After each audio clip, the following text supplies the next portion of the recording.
కాకాని గోవర్ధన్ గారు నిన్నటి రోజు నువ్వు వచ్చావు, నువ్వు పవిత్రంగా వచ్చి మాట్లాడిపోయావు.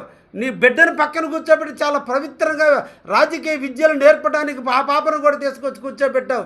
కానీ నువ్వు నడిచిన నడక, అక్కడ కూర్చున్న స్థలం ప్రభుత్వ స్థలం, 82/1 సర్వే నెంబర్. ఈ గౌరవ కలెక్టర్ డాటెడ్ ల్యాండ్గా ఈరోజు చిత్రీకరించి ప్రొహిబిటెడ్లో పెట్టుంది. నీకు దమ్ము ధైర్యం ఉంటే, నువ్వు నిజాయితీ నాయకుడు అయితే, నువ్వు మంత్రిగా పనిచేసింది చిత్తశుద్ధితో పనిచేసే తెల్ల చొక్కాకి నాయకత్వం వహించేవాడు అయితే నువ్వు అక్కడికి రా. అది కానీ ప్రభుత్వ భూమి కాదని నువ్వు ప్రూఫ్ చేయి. నీ పార్టీ, నీ అధినేత, నీవు అందరూ కూడా. నేను రాజకీయానికి ఈరోజు ఎంటీ పేపర్ మీద సంతకం పెడతా. ప్రభుత్వ ఆస్తులు దోచుకున్న ప్రతాప్ రెడ్డికి మద్దతు ఇచ్చే నువ్వా కావ్య కృష్ణారెడ్డిని మాట్లాడేది? అది చేతిని అడ్డుపెట్టి సూర్యకాంత్ని ఆపలేరు. కృష్ణారెడ్డి నీతి నిజాయితీల ముందు నువ్వు తలదిడిపోయిన విషయాన్ని మర్చిపోతున్నావు. కాకాని గోవర్ధన్ రెడ్డి, ఇది సర్వేపల్లి కాదు, ఇది కావలి. ఇది ఏమనుకుంటున్నావో, ఇది కావలి. ఇక్కడ ఎవడు నీ ఓకదంపుడికి ఉపన్యాసాలకి భయపడేదానికి ఎవడు సిద్ధంగా లేరు. నీకు ధైర్యం ఉంటే, నువ్వు నిజాయితీ పరుడైతే, ప్రతాప్ కుమార్ రెడ్డి ఇల్లు 82/2లో ఇల్లు కట్టుకొనున్నాడు. 82/1లో ఈరోజు ఆక్రమించుకుని ఫ్రంట్ భాగాన్ని 32 కోట్ల రూపాయలు విలువ చేసే ఆస్తిని ఈరోజు ఆక్రమించుకున్నాడు.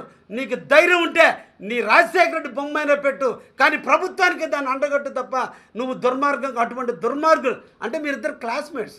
ఎక్కడ క్లాస్మేట్స్? సర్వేపల్లిలో లిక్కర్ అమ్ముకున్న దాంట్లో క్లాస్మేట్స్, కావల్లో లిక్కర్ అమ్ముకున్న దాంట్లో క్లాస్మేట్. ఇద్దరు అంతకులు, ఇద్దరు కూడా. ఆయన 7 మంది చచ్చిపోయారు ఆయన జీవానికి, నీ జీవానికి ఇద్దరు చచ్చిపోయారు. ఇద్దరి శవాల మీద 7 మంది శవాల మీద ప్రతాప్ రెడ్డి 2016లో ఇల్లు కడితే, నువ్వు ఇద్దరి శవాలను చంపి నువ్వు విజయుడే అయిపోయి నువ్వు ఈ రోజున ఇల్లు కట్టుకున్నావు.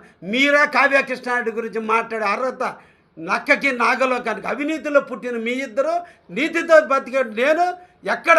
నీకు నాకు ఎంత దూరం ఉందో ఒక్కసారి ఆలోచించుకోమని మన కాకాని గోవర్ధన్ రెడ్డి గారికి తెలియజేస్తున్నా. నువ్వంటూ కావలికి వస్తే ఫస్ట్ 82/1 సర్వే నెంబర్ తీసిరా. లేదంటే నీ కాలేజీని సంబంధించినటువంటి స్కూల్కి సంబంధించిన 43/1 చెన్నకేశవ స్వామి టెంపుల్ యొక్క దేవస్థానంలో ఆక్రమించి కట్టినటువంటి బిల్డింగ్ను కూల్చిరా.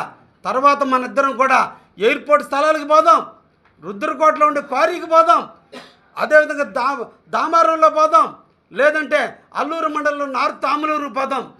5 సంవత్సరాలు నిన్ను అడ్డు పెట్టుకుని నువ్వు ఆయన కలిసి కావలి ప్రాంతంలో గ్రావెల్ అమ్ముకున్నటువంటి వైనానికి సంబంధించిన క్వారీలు కూడా చూద్దాం. ఆ తర్వాత నా క్వారీకి పోద్దాం.